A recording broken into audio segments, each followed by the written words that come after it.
¿Se ha preguntado usted por qué los hombres levantan monumentos, hacen estatuas? Y a veces hasta se arman polémica con esto de las estatuas. Aquí tuvimos que sacar una de la Plaza Italia porque causaba mucha controversia y un día era de un color, otro día era de otro. ¿Qué es lo que hay detrás de todo esto?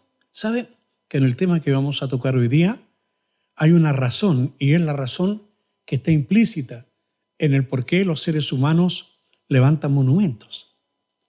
En realidad es para recordar alguna situación importante de su propia historia. A veces algún héroe o algún personaje famoso, significativo en la vida de una nación o de los pueblos en general, algún triunfo en guerra, en batalla, cualquier situación notable que alguno haya tenido que enfrentar está reflejada en estas estatuas y monumentos. Hace unos días veía Los Secretos en un canal de televisión por ahí, los secretos del obelisco del monumento a Washington. Oiga, tiene más cuestiones raras eso, y hay un sinnúmero de monumentos erigidos por el hombre, levantados por el hombre, que tienen una significancia que va más allá del hecho mismo de la acción de haber levantado alguna estatua o alguna figura que representa algo. En Francia está el famoso Arco del Triunfo. El Arco del Triunfo es algo que se le ocurrió a los franceses y por fuera y por dentro está rodeada de situaciones gloriosas en homenaje, por ejemplo, a la Revolución Francesa, a la guerra y los triunfos de Napoleón, por ejemplo, y otras situaciones de la historia de Francia. Todas estas cosas tienen un significado. Nosotros vemos grandes cosas como las pirámides en distintas culturas. Todas tienen un significado. El primer monumento que yo veo en la Biblia que se levanta es la Torre de Babel. ¿La recuerdan? La Torre de Babel tenía un objetivo, tenía un propósito. ¿Cuál era el propósito? Recuerden que la humanidad había salido recién de una tremenda catástrofe. El Señor le dio la orden a los hijos de Noé de llenar la tierra de nuevo, porque se había salvado solamente Noé y su familia del juicio de Dios en el diluvio, y los hombres empezaron a habitar y a extenderse otra vez por la tierra, y el Señor les dijo que había que llenar la tierra. Pero alguien descubrió que era más fácil encontrar un buen lugar, levantar murallas y hacer ciudades, y por si acaso hubiese otra catástrofe tan grande como la anterior, que no dejó ningún registro para la posteridad, levantar una torre para que ellos no fueran olvidados si es que hubiese otra tragedia. ¿Cuál era el propósito de la Torre de Babel? Bueno, para que no se olviden de que hubo una civilización y que nosotros vivimos en esa civilización. Pero también tenía un propósito espiritual. Ahora, hermanos, no sé si recuerdas el pasaje, Génesis 11:4, dijeron, vamos, edifiquemos una ciudad y una torre cuya cúspide llegue al cielo y hagámonos un nombre, por si fuéramos esparcidos sobre la faz de toda la tierra. Oiga, Dios les dijo, llenen toda la tierra, tienen que ir a todos lados. Pero el hombre en su rebeldía dijo, no, yo estoy cómodo aquí. Y dijeron, mejor que no seamos esparcidos. Y si es que fuésemos esparcidos, dejemos un recuerdo para toda la vida. Bueno, la Torre de Babel tiene más símbolos de lo que estoy diciendo en este momento. Ahora, en este pasaje que acabamos de leer, en Josué capítulo 4, porque el tema está ahí, veremos un monumento conmemorativo ordenado por Dios, bajo la orden de Dios. En la Biblia hay muchas cosas relacionadas con piedras. Son reiterativas las cosas que están relacionadas con piedras. De hecho, el mismo Señor Jesús dijo que había que edificar la vida, la casa, sobre una roca. Y la roca es Él. Lo dice el apóstol Pedro. Porque algunos creen que la roca es Pedro, pero Pedro reconoce que la roca es Cristo. Y nosotros, Él es la piedra angular, la piedra que desecharon los demás, pero es la piedra que lo sostiene todo. Ahora, no es, en la Biblia nada está de más.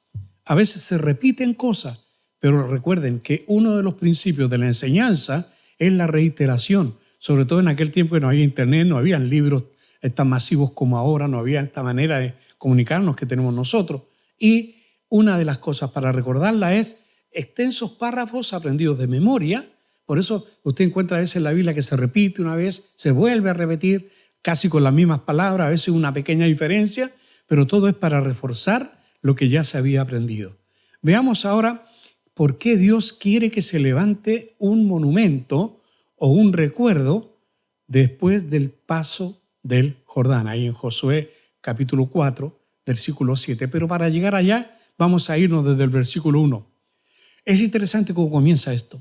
Josué 4:1 dice: cuando toda la gente hubo acabado de pasar el Jordán. El Señor no habló antes. El Señor había dado sus órdenes, ahora se estaba cumpliendo, pasó toda la gente, pero todavía quedaban algunos que pasaran. Faltaban los sacerdotes y faltaban 12 personas que todavía no pasaban. ¿Por qué? Porque, hermanos, recuerden que esta orden que aparece aquí es una orden que Dios está reiterando. Jehová había hablado a Josué y le dijo: tomad del pueblo 12 hombres, uno de cada tribu. Si usted recuerda el capítulo anterior de Josué, capítulo 3, en el versículo 12, el Señor había dicho lo mismo. Tomad pues ahora 12 hombres de las tribus de Israel, uno de cada tribu.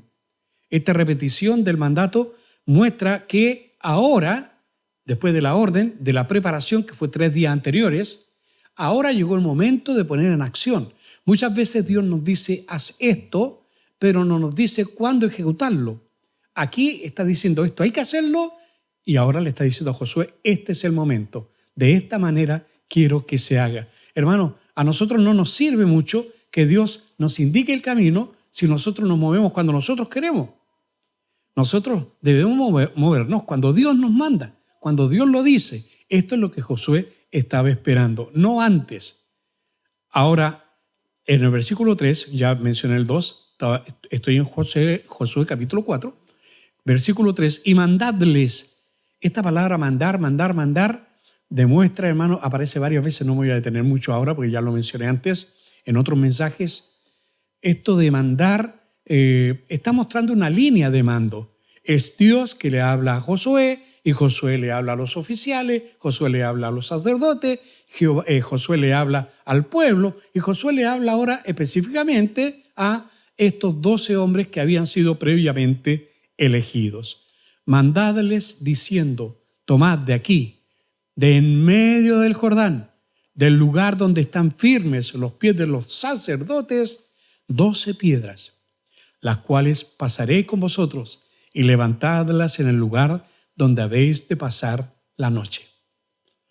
No creo que merezca mayor explicación esto, brevemente lo voy a hacer más adelante. Entonces, dice el versículo 4, entonces Josué llamó a los 12 hombres a los cuales él había designado de entre los hijos de Israel, uno de cada tribu. Otra vez se repite aquí el número.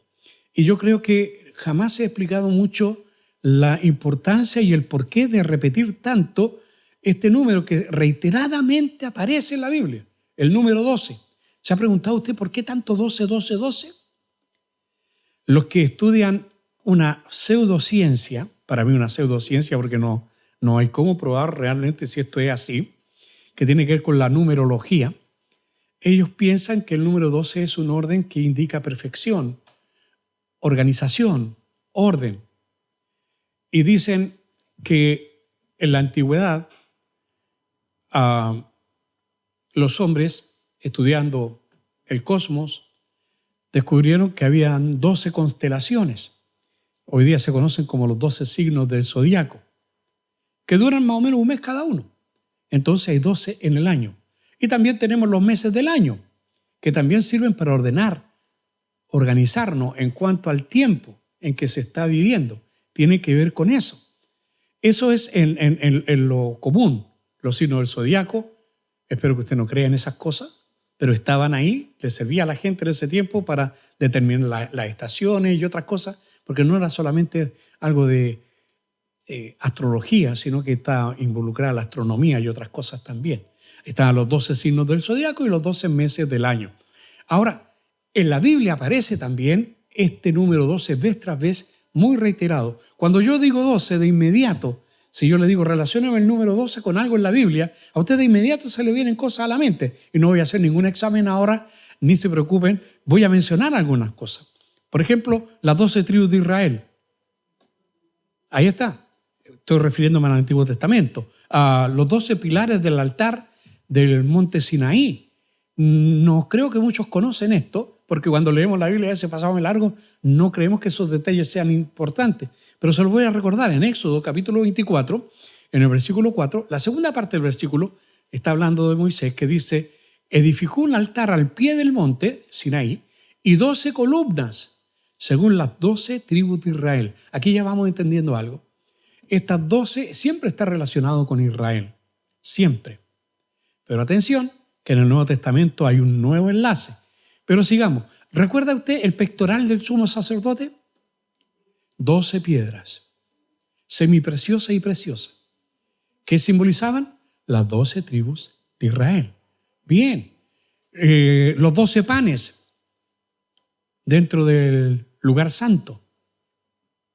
En el tabernáculo, los 12 panes que tenían que ser renovados y que nunca tenía que faltar. Tenía que haber siempre 12 panes dentro del tabernáculo, representando cada pan a una tribu de Israel. Los 12 espías que fueron enviados, también cada uno representaba a la tribu de Israel. ¿Recuerdan cuando Coré se rebeló y trajeron varas? ¿Cuántas varas eran? 12 varas. ¿Puras casualidades? No, aquí hay algo detrás. Ahora estamos aquí en Josué, 12 piedras del Jordán, que en realidad no fueron 12, porque hay 2 veces que se levantan piedras, pero ya lo vamos a ver durante el desarrollo de este mensaje. Ahora hay algo también especial, ¿recuerdan que dije que el 12 está asociado con el número como un número de ordenamiento, de organización? Fíjese que en el gobierno de Salomón, esto está en el primer libro de los Reyes, en el capítulo 4, versículo 7, Salomón tenía 12 gobernadores sobre todo Israel. 12 gobernadores. Esa ya era una organización administrativa. Las 12 piedras del altar de Elías. ¿Recuerda cuando Elías tuvo su conflicto con los sacerdotes de Baal? Él levantó, se lo leo, está en el primer libro de Reyes 18, dice, y tomando Elías 12 piedras, conforme al número de las tribus de los hijos de Jacob. 12. Se repite el número 12 en el Antiguo Testamento. El Nuevo Testamento, los 12 apóstoles. Así que el número 12 no solamente simboliza Israel, también simboliza la iglesia. En el Nuevo Testamento, los 12 apóstoles. ¿Recuerdan, hermano, la bendición de Dios que sobreabunda cuando el Señor multiplicó los panes? Mateo 14, 20, y recogieron lo que sobró de los pedazos, 12 cestas llenas. Casualidad. Los 12 tronos en donde se tienen que sentar los apóstoles, refiriéndose también a las tribus de Israel. Mateo capítulo 19, versículo 28 dice, vosotros que me habéis seguido, también os sentaréis sobre 12 tronos para juzgar a las 12 tribus de Israel. ¡Wow! Otra cosa, las 12 legiones de ángeles. ¿Recuerda cuando estaba esa conversación de Jesús con Pilato?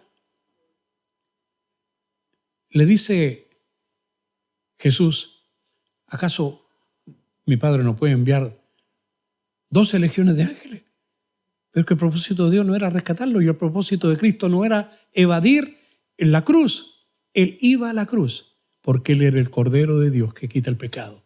Gracias a ese sacrificio, hermano, habían 12 legiones de ángeles dispuestas a defenderlo. No era necesario tanto, con un ángel bastaba. ¿Y qué? Le digo, con ninguno. Cristo era más que suficiente. Pero el Señor no quiso. Simplemente Él mencionó, no me daría mi Padre 12 legiones. ¡Wow! El simbolismo ahora que aparece en el libro de Apocalipsis, el número 12, se repite vez tras vez. Por eso, hermano, yo estoy poniendo un poco de énfasis, porque mirando hacia atrás no recuerdo haber explicado algo acerca de esto. En el libro Apocalipsis tenemos los 24 ancianos sobre 24 tronos. Algunos dicen que simbolizan a los santos del Antiguo Testamento por las 12 tribus y a los santos del Nuevo Testamento por los 12 apóstoles. Es posible. Es una representación de todos los creyentes a través de la historia. Es posible. O los 144.000 sellados ahí en Apocalipsis 7, Apocalipsis 14 también. Los 144, ¿qué es 144.000? Son 12 por 12.000. ¿Casualidades de nuevo? Las 12 estrellas en la corona de la mujer que aparece ahí en Apocalipsis capítulo 12, en el versículo 1, que Juan vio una mujer que tenía 7 estrellas. Algunos creen que es la Virgen María. Hermanos queridos, es la iglesia. Las 12 puertas en Apocalipsis capítulo 21 y los 12 ángeles que en realidad reflejan, ahí está hablando del templo, está reflejando a las 12 tribus de Israel también. Tenía un muro grande, dice Apocalipsis 21:12, y alto con 12 puertas, y en las puertas 12 ángeles y nombres inscritos que son los de las 12 tribus de los hijos de Israel. Escúcheme, estoy hablando ahora de Apocalipsis. Esto de los símbolos del Señor siempre tienen una explicación, siempre hay una razón de ser. Nosotros hasta el día de hoy hablamos de las 10 tribus perdidas de Israel.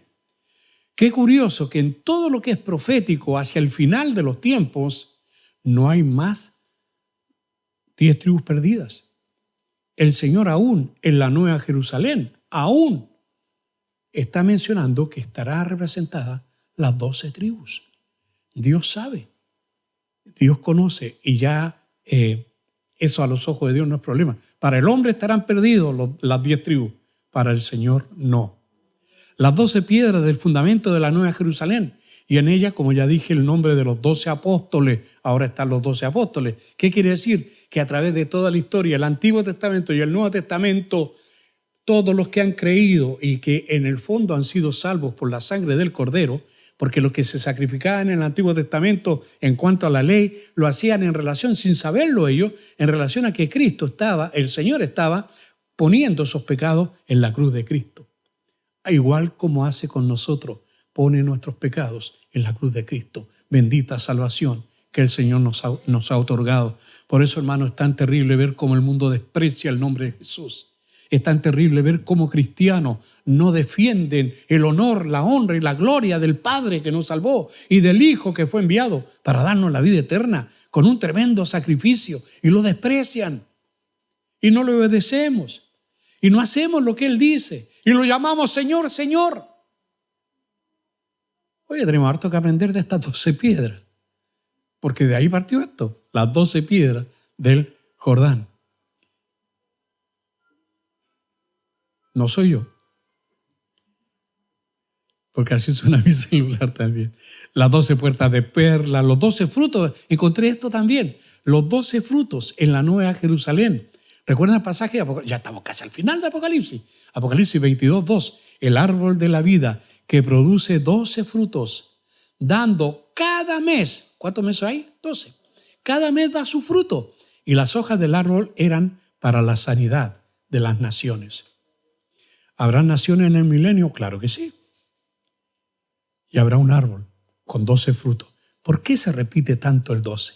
Bueno, ahora que ya hicimos este somero paseo por el número 12 y viendo la importancia que tiene ese número, entendemos por qué se escogieron 12 hombres, es decir, uno de cada tribu, como se describió ahí en el libro de Josué, capítulo 3, versículo 12, y en el capítulo 4 también.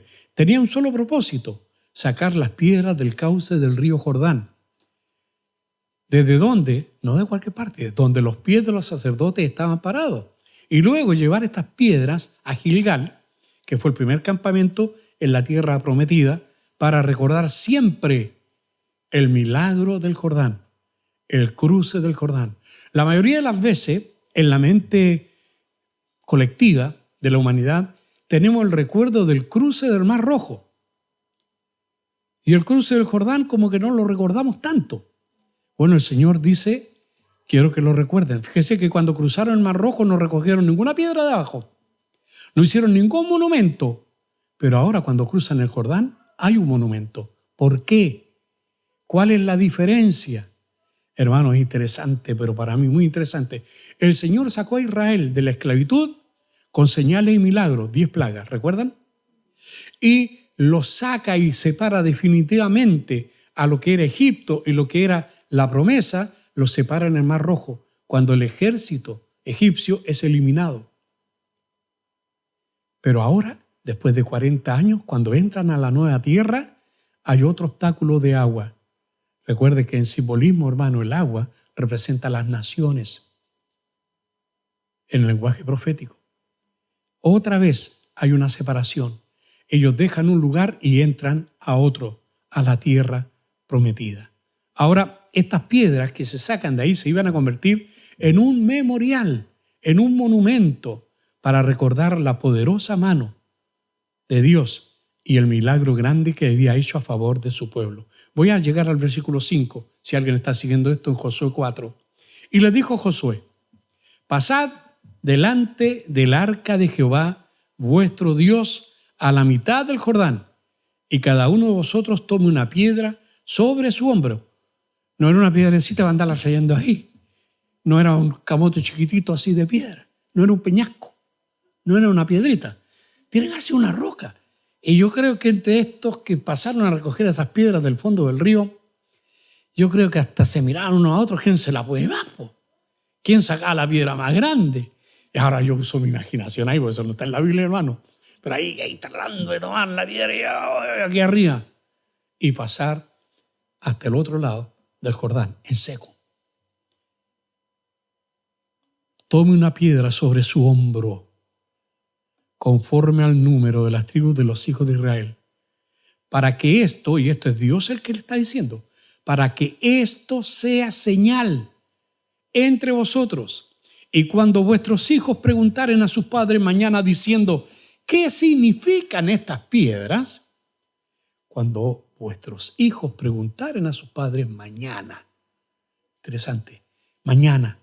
Mañana es un modismo hebreo que tiene que ver con en un tiempo futuro no determinado. Cuando en algún momento alguien te pregunte, tú responderás: por esto están estas piedras aquí. Eso es fácil de entender. Ahora, hermano, aquí yo me detengo un poco.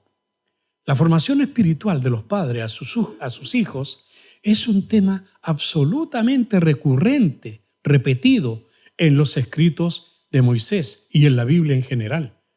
Instruye al niño en su camino y aun cuando fuere viejo no se apartará de él. La instrucción, el derecho de los padres sobre los hijos a educar a los hijos está aquí, consagrado en la Biblia. Es el plan de Dios.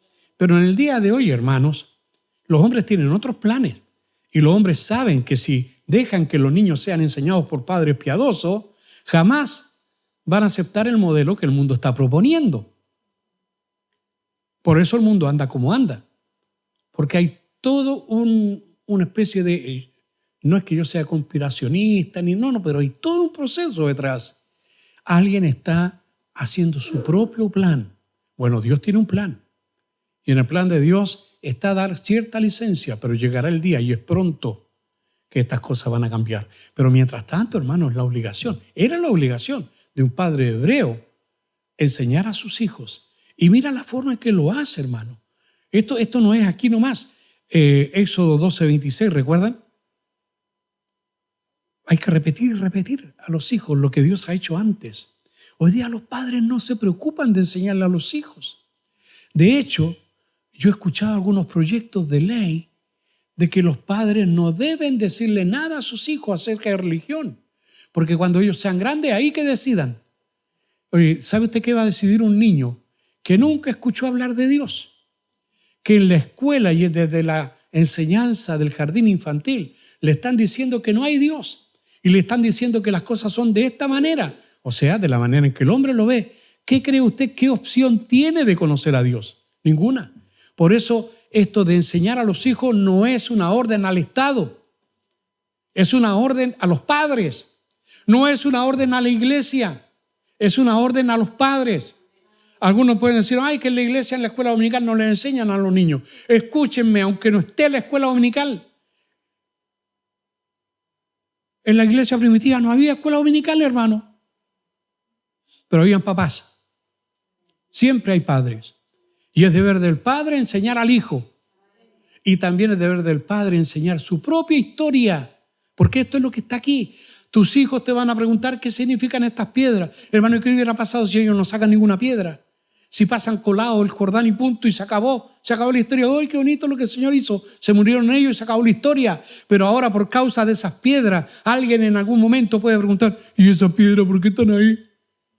Y entonces se les podrá decir, y se usa eso como la unión del pasado con el presente para mostrar a las futuras generaciones el Dios todopoderoso que Israel tiene, el Dios todopoderoso que tú tienes, que nosotros tenemos.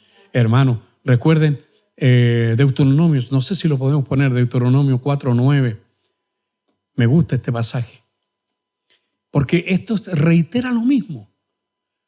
Para que no te olvides de las cosas que tus ojos han visto, ni se aparten de tu corazón todos los días de tu vida. Antes bien, las enseñarás a tus hijos y a los hijos de tus hijos. ¿Está claro? Hermano, este derecho, el derecho de los padres de enseñar a sus hijos, el derecho preferencial de los padres, hoy día está en juego. No solo en Chile, en todo el mundo. Hoy día no se quiere que se enseñe lo que Dios dice. Quieren formar al hombre según el modelo del hombre. Ahora, hermanos queridos, el pacto de Dios, el trato de Dios con nosotros como familia, debemos ser capaces nosotros de transmitirlo a nuestros hijos. Tus hijos, mis hijos, deben vernos cuando oramos. Deben vernos cuando leemos la Biblia. Deben vernos cuando estamos en situaciones difíciles y decimos, vengan, vamos a orar. Pero muchas veces nos ven desesperados ante las situaciones, lo mismo que los demás. No hay ninguna diferencia. Hermano, tú puedes marcar diferencia. Porque tu Dios es diferente. Tu esperanza es diferente. Tu esperanza no está en el progreso del hombre. Tu esperanza está en el Dios del cielo. El Dios todopoderoso. El Dios que promete y cumple. El Dios que quiere ser recordado. El Dios que quiere que enseñemos a nuestros hijos el temor de Él. Nos queda claro, de generación a generación. Hermanos, tú tienes una responsabilidad. No es culpa del pastor, no es culpa de la iglesia. Si tus hijos no saben nada de Dios, es culpa tuya. Tienes que empezar a orientar a tus hijos antes que sea demasiado tarde. Porque cada vez nos quitan a los niños. Mientras más chicos, más rápido les empiezan a enseñar lo que no conviene. Hermanos amados, hemos tenido noticias de algunos que están esperando, están esperando familia. Va para ellas también. Algunas están presentes y otras nos están viendo. Que Dios les ayude en este hermoso trabajo y glorioso de ser como Dios, es decir, ser padres y guiar, formar. Que Dios nos ayude en eso. Volvamos a Josué, capítulo 4, versículo 7. Seguimos. Le responderéis. ¿Por qué? Recuerda que la pregunta era, ¿por qué están estas piedras ahí? Le responderéis que las aguas del Jordán fueron delante del arca del pacto de Jehová. Cuando ella pasó el Jordán, las aguas del Jordán se dividieron y estas piedras servirán de monumento conmemorativo a los hijos de Israel para siempre. Un recuerdo para siempre, ever forever. O en hebreo, un recuerdo olam. Qué interesante esta palabra olam, significa eterno, significa algo que es para siempre. Uno de los nombres de Yahweh, Yahweh el olam, Jehová el eterno, el olam. Yahweh no solamente es el Shaddai, el todopoderoso, es el olam, el Dios eterno, nuestro Padre, Abba olam, nuestro Padre eterno. Y los hijos de Israel, dice el versículo 8, lo hicieron así como Josué les mandó. Tomaron 12 piedras de en medio del Jordán, como Jehová lo había dicho a Moisés, a Josué. ¿Por qué se repite tanto esto? Pues recuerden, esto quiere el Señor que quede grabado en la mente. Esto no se escribía, no era fácil tener las cosas escritas, así que las repetían, las aprendían de memoria y las repetían los padres a los hijos, las repetían la historia. Yo algo de esto viví, no que yo tenga padres que me enseñaron esas cosas, pero yo recuerdo cuando era muy niño escuchar embelesado la historia de la familia antigua que contaba mi abuelo allá en el campo. Cuando íbamos de vacaciones, se ponían a hablar y yo quedaba admirado. Recuerdo cuando a veces, cuando mi hijo era pequeño, salimos en alguna ocasión a pescar, íbamos en el auto, algunos de nuestros cuñados manejando o nosotros mismos, y veníamos con mi papá y con otros, y nuestros hijos le preguntaban a los viejos, y ellos les contaban la historia. Y hay cosas que quedan ahí, son indelebles. Hermanos, hay riqueza en tu historia familiar. Aún de las cosas más malas podemos aprender a cómo no hacerlas, para que no nos afecten o para que no afecten a los nuestros ahora. Pero a veces las escondemos, a veces no las usamos. Dios quiere que saquemos las piedras de abajo del río y que las pongamos en lugar público y que podamos usarlas como método de enseñanza. Que el Señor nos ayude a entender esto. Ahora bien, Josué llamó a estos 12 hombres. Recuerda que todo esto, ¿cómo comenzó el versículo 1? Cuando todos hubieron pasado, pero no habían pasado todos. ¿Y por qué la Biblia dice que todos habían pasado? Bueno, todos los que tenían que pasar, pasaron. Pero estaban aún los sacerdotes, y los sacerdotes fueron los últimos en salir. Pero antes de eso quedaron estos 12 que Josué le había dicho, los necesito. Y ellos no pasaron, pasó todo el pueblo. Ellos no pasaron, ellos se quedaron en esa ribera del río todavía, sin entrar a la tierra prometida. Ahora les toca entrar. Por un sentimiento a lo mejor de reverencia y de expectación, porque tenían que saber para qué lo habían llamado, se quedaron atrás. Entonces Josué les dio la orden de avanzar y les pidió que tomaran una piedra, probablemente la más grande, como dije anteriormente, que cada uno podía llevar, del lugar donde habían estado los sacerdotes o donde estaban, y de pasar frente del arca y depositar las piedras en el lugar del próximo campamento. Aquí me quiero detener un poco, porque aquí se produce alguna confusión.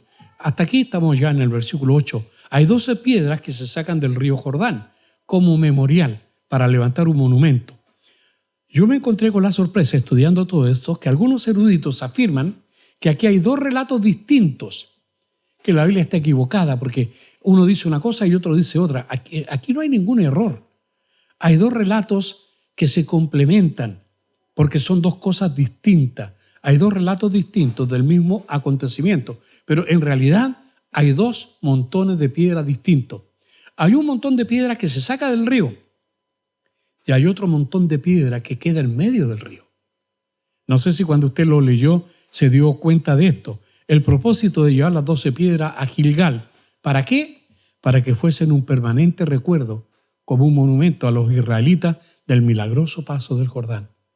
Y los hijos de Israel lo hicieron como Josué les mandó. Es decir, estos 12 hombres lo hicieron. Pero hay ahora, en el versículo 9, 12 piedras colocadas en medio del Jordán. Mira el versículo 9. Además de esas 12 que sacaron, dice el versículo 9, Josué también levantó 12 piedras en medio del Jordán, en el lugar donde estuvieron los pies de los sacerdotes que llevaban el arca del pacto, ya han estado allí hasta hoy. Bueno, no sé si estarán hasta el día de hoy, pero el momento en que esto está escrito, que esto se escribió, fue en el tiempo de Josué también. Bueno, eso estaba ahí. Seguramente duró mucho tiempo. Hermanos queridos, ¿para qué? Para que fueran un recuerdo permanente. Así como había sido un recuerdo permanente estas 12 piedras que después se van a levantar en Gilgal, las que sacaron del río, también estas que quedaron aquí iban a ser un recuerdo permanente. ¿Pero a quién? A los pueblos vecinos, a los gentiles, a los cananeos. ¿Por qué? Porque querían seguir demostrando el poder de Dios. Hermanos, qué lástima que a veces no podemos entender esto. ¿Sabe? Estas piedras quedaron en medio del río. Probablemente un círculo, también un montón de piedras, grandes, tremendas piedras, que quedaron en el medio haciendo un túmulo. Claro, empezó el agua a fluir de nuevo y taparon las piedras, porque el Jordán en ese tiempo se desborda. Taparon las piedras, pero cada vez que llegaba la sequía, cada vez que llegaba el tiempo del verano, el río baja mucho. Y más de algunos se iba a preguntar, oiga, qué raro ese montón de piedra ahí en el medio del río. Ahora que está ahí, mira, ahí están aflorando esas piedras. ¿Qué serán?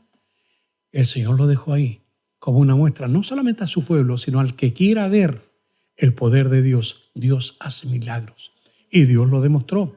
El problema es que en el día de hoy, igual que en tiempo antiguo, los hombres no reconocen la grandeza y el poder de Dios. Hoy día, hermanos, no estamos viendo una sociedad atea. No es una sociedad agnóstica, no. Hoy día estamos en una sociedad anti-Dios. Anti-Dios. Les molesta Dios. Les molesta los preceptos, la moral. Les molesta la ética. Les molesta lo que Dios dice. Les molesta el modelo de Dios. Y están levantando sus propios modelos. Vamos al versículo 10. Josué: y los sacerdotes que llevaban el arca se pararon en medio del Jordán hasta que se hizo todo lo que Jehová había mandado a Josué que dijese al pueblo, conforme a todas las cosas que Moisés había mandado a Josué, y el pueblo se dio prisa y pasó. Al fin se dieron prisa al final. Hermano, esto tiene que haber sido, recordemos que eran más de 1 millón de personas. Y eso que soy conservador. Era un buen montón de gente que estuvo pasando y pasando y pasando. Claro, no era una hilera así. Tenían desde donde estaba parado el Jordán, donde estaban parados los sacerdotes, tenían harto tiempo, podían pasar en montones, hasta 100, 200 metros tenían para pasar sin ningún problema. Así que podía pasar una multitud en un ratito. Pero no olvidemos que los que tenían el peso del arca eran los hombres, sacerdotes. Y no olvidemos, hermano, que el arca no era solamente de madera de acacia, que ya era. La acacia es uno de los árboles más duros que yo conozco. Yo tengo una anécdota con la acacia. Cuando fui a mi primer lugar destinado como pastor probando, se llamaba en mis tiempos, allá en Miraflores, el pastor ahí local, el pastor Ernesto Valet, y junto con el pastor Segundo Ojeda, que estaba haciendo la práctica conmigo ahí también, nos mandó a cortar unas acacias que están a la orilla de un estero, porque esto es el campo. Yo jamás había tomado un hacha ni para jugar. El hermano Segundo sí venía a Chiloé, el hermano se la manejaba, era bueno para trabajar, era potente el Segundo. Era, digo, porque el Señor lo llamó a su presencia. Y la primera me dijo, mira, así es que yo le pego aquí y tú le pegas acá. Yo le pego aquí y tú le pegas acá. Ya dije yo, es fácil. Tomo el hacha y él le pega ahí y yo, ¡pah! Y me rebota la cuestión. Porque la acacia es pesado. Una cosa es muy dura esa leña, esa madera. Una cosa fue sacar, y eso que el tronco era así nomás. Una cosa fue cortarlo. La otra fue llevarlo. ¡Oh! ¡Qué terrible! No sé cuántos kilos teníamos. Y eso que éramos 2 y teníamos que llevar tronco por tronco. Ay, qué cosa más pesada. Ahora yo cuando veo en la Biblia la descripción de que la Biblia estaba hecha con ese tipo de madera, ¡oh! Digo, esto era pesadito. Y más encima la Biblia dice que todo esto estaba recubierto de oro. También conozco el oro. El oro es pesado, es pesadito.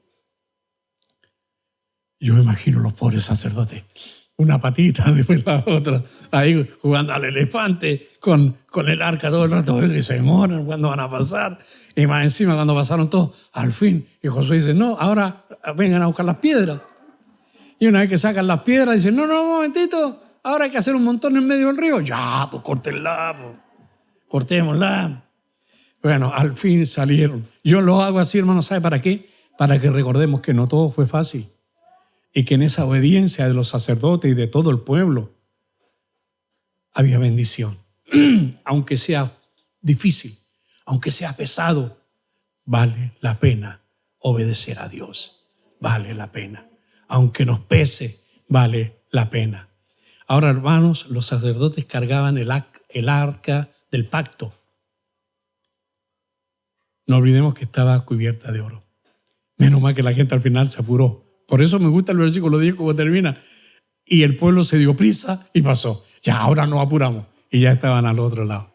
Versículo 11. Y cuando todo el pueblo acabó de pasar, también, al fin, pasó el arca de Jehová y los sacerdotes en presencia del pueblo. Aquí se menciona el arca. Recuerda, el agua no se paró hasta que el arca estuvo en el río. Ahora el arca sale del río y en el momento que sale y los sacerdotes ya están en seco, el río vuelve con toda su fuerza. Se cubrieron las piedras y todo, pero hermano, ¿que ¿por qué se menciona tanto el arca? Se menciona como la causa. Quieren que el Señor, recuerda que le había dicho que el arca tenía que estar como a 1000 metros adelante y que nadie podía acercarse y que todo el pueblo tenía que estar viéndola. Hermano, el arca estuvo siempre presente. ¿Por qué? Porque en ese momento era símbolo de la presencia de Dios en todos los momentos de la vida. Por eso cuando el arca sale, cuando el arca entra, Dios obra. Cuando el arca sale, Dios obra. Hermano, es bueno estar bajo el amparo y la presencia del Dios nuestro. Es bueno para nosotros.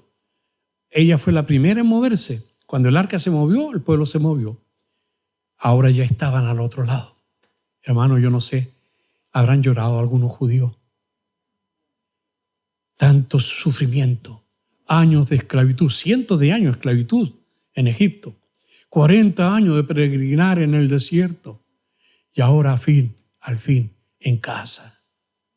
Estaban pisando suelo que había sido reservado para ellos.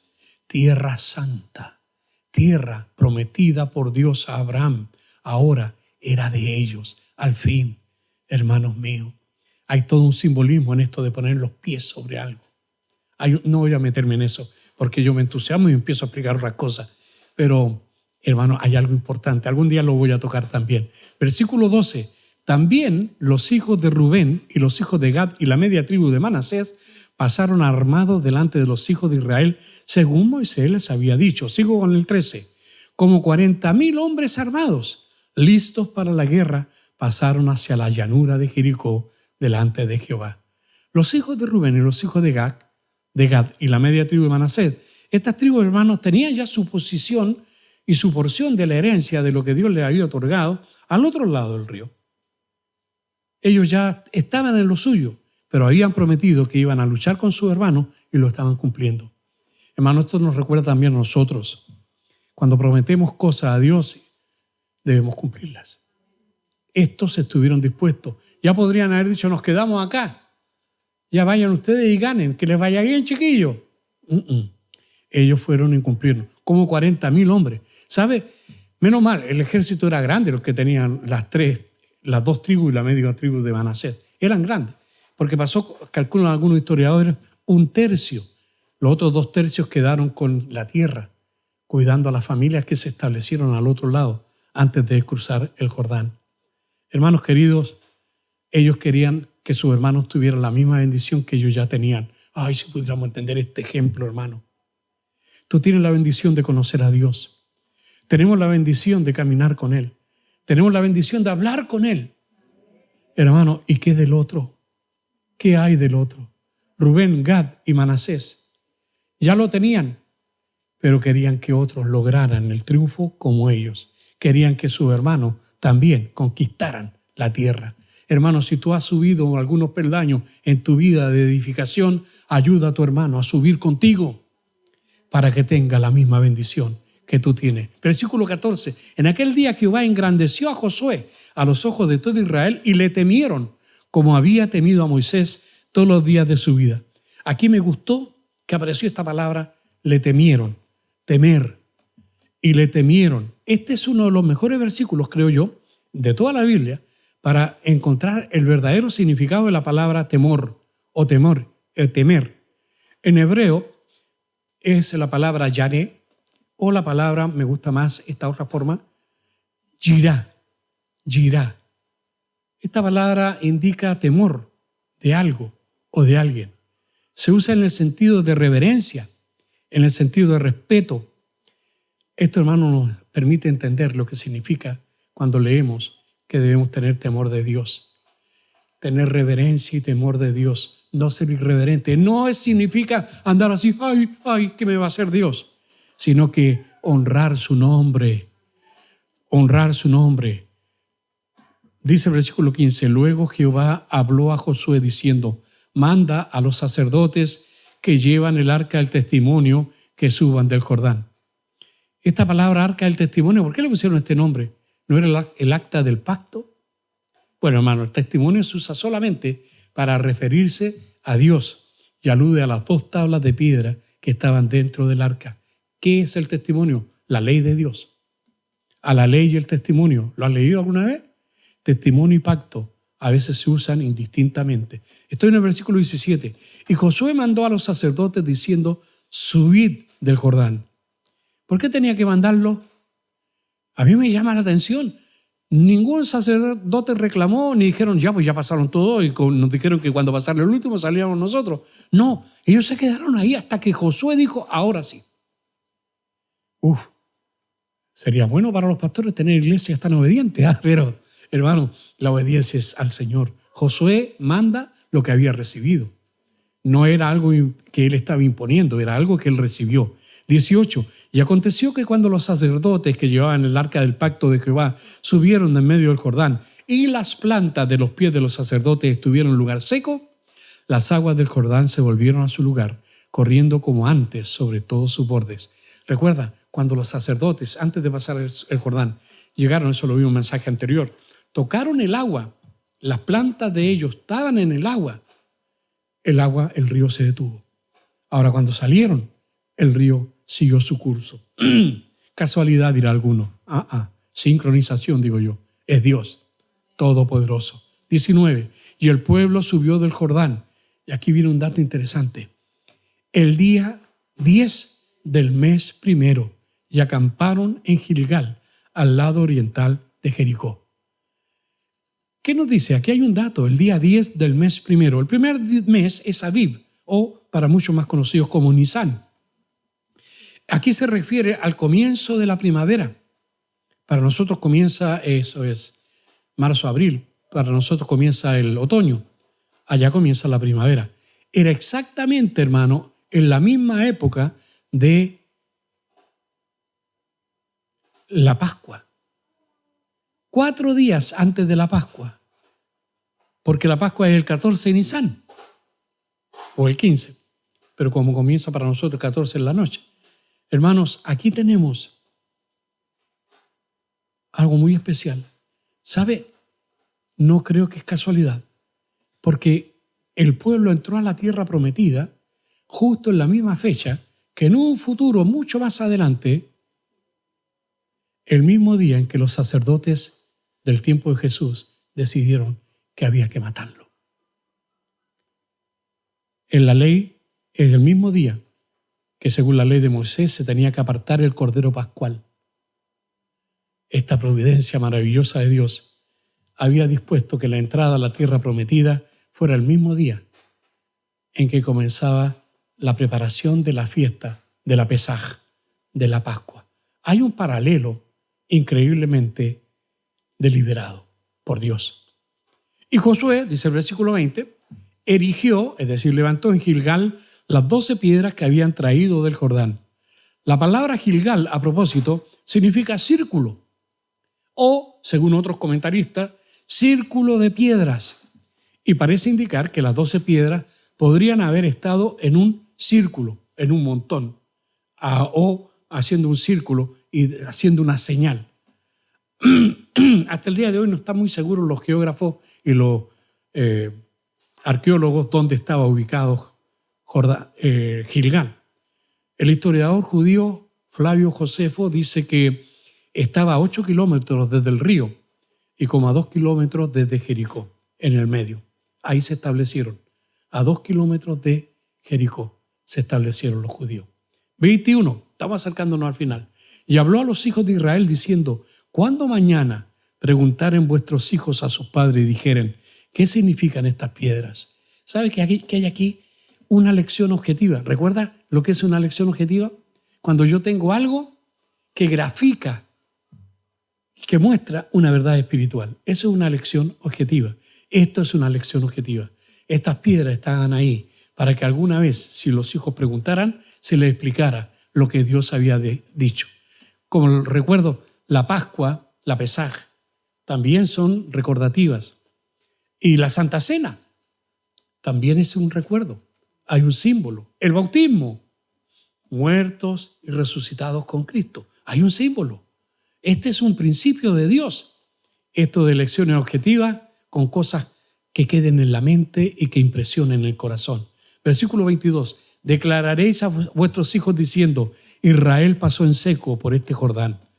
Porque Jehová, versículo 23, vuestro Dios secó las aguas del Jordán delante de vosotros, hasta que habíais pasado a la manera que Jehová vuestro Dios lo había hecho en el Mar Rojo, el cual secó delante de nosotros hasta que pasamos. A la manera que Jehová vuestro Dios lo había hecho en el Mar Rojo. Hay un símil. Así como Dios había sacado milagrosamente a su pueblo de Egipto y la ruptura con el pasado fue el cruce del Mar Rojo, ahora el comienzo del futuro, el comienzo de Israel, estaba pasando el río. 2 aguas superadas, 2 que el Señor había determinado y 2 milagros maravillosos. Ahora esto lleva al pueblo de Dios milagrosamente a la tierra prometida. Termino. Versículo 24. ¿Para qué todo esto? ¿Para qué las piedras? ¿Para qué las piedras en Gilgal y para qué las piedras en medio del río? ¿Para qué? Para que todos los pueblos de la tierra, escúchame hermano, no solamente Israel, no solamente nosotros los creyentes, todos los pueblos de la tierra conozcan que la mano de Jehová es poderosa. Ese es nuestro Dios. Para que temáis a Jehová vuestro Dios todos los días. En realidad aquí vemos 2 razones. Primera razón, para que todos los pueblos de la tierra conozcan que la mano de Jehová es poderosa. ¿Realmente, hermano, esto va a ser así? Hoy día el hombre se burla de Dios. Hoy día el hombre sigue su propio camino. Hoy día el hombre le está hasta corrigiendo a Dios. Dios dijo varón y hembra y el hombre dice, no, hay más opciones. Dios sigue manteniendo su posición. Mira el versículo 36 de Ezequiel. Ezequiel 36, 23. A propósito, Ezequiel está de moda en estos días. Lea el 37 y el 38 de Ezequiel. Más de alguna vez he predicado sobre eso. Gog y Magog. Usted sabe que Gog quién es él. Pero ya léalo mejor en la Biblia. O recuerde, por ahí en YouTube deben estar los mensajes que hemos hablado acerca de esos temas. Dice el versículo 23. Y santificaré mi grande nombre, profanado entre las naciones, el cual profanasteis vosotros en medio de ellas, y sabrán las naciones. Que me gusta. Hoy día se desprecia el nombre de Yahweh, se desprecia el nombre del Señor. Pero sabrán las naciones que yo soy Jehová. ¿Quién dijo eso? Yo. Eso dice el Señor. Dice Jehová, el Señor, cuando sea santificado en vosotros delante de sus ojos. Hermano, Israel siempre está delante de los ojos de Dios. Y todavía el Señor los va a apartar y el mundo va a reconocer casi al final de los tiempos que el Señor es el Señor. Otro pasaje, Apocalipsis 5:13. A mí me gusta Apocalipsis 5:12 porque hasta una canción hicimos ahí, ¿de acuerdo? El cordero que fue inmolado. Pero ahora sale el versículo 13 y dice, y a todo lo creado que está en el cielo y sobre la tierra y debajo de la tierra y en el mar y a todas las cosas que en ellas hay, oí decir, al que está sentado en el trono y al cordero, sea la alabanza, la honra, la gloria y el poder por los siglos de los siglos.